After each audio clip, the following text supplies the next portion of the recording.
Identify the oxidized and reduced species in the reaction.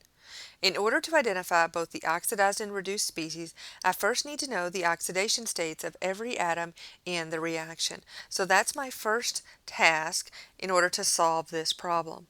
So I'm going to start with the MnO2, and what I know is that manganese is a transition metal, and so it can have a variety of oxidation states. So for now I'm going to call it X.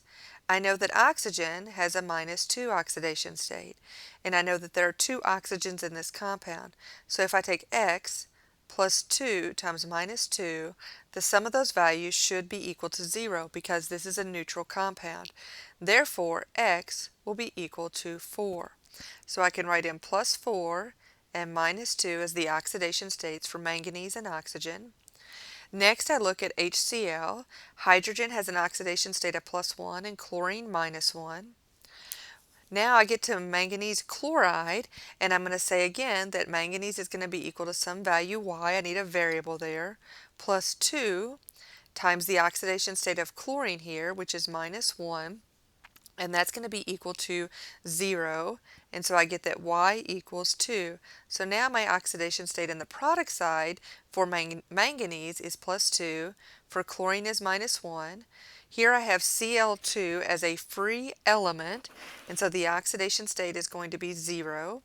For hydrogen it's +1, and oxygen it's -2. So now what I want to look for is what species are changing oxidation states. And I see that manganese goes from +4 to +2.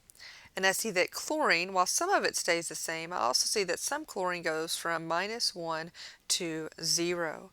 So when I look at the manganese going from +4 to +2, that's happening because of a gain of electrons, and as a result this is the reduction process. So it's the manganese that is being reduced, or the manganese oxide that's being reduced. When I look at my chlorine going from -1 to an oxidation state of 0, what I see happening there is the loss of electrons because I'm becoming more positive in the oxidation state, and so that is going to be my oxidation process. So the HCl is oxidized to Cl2.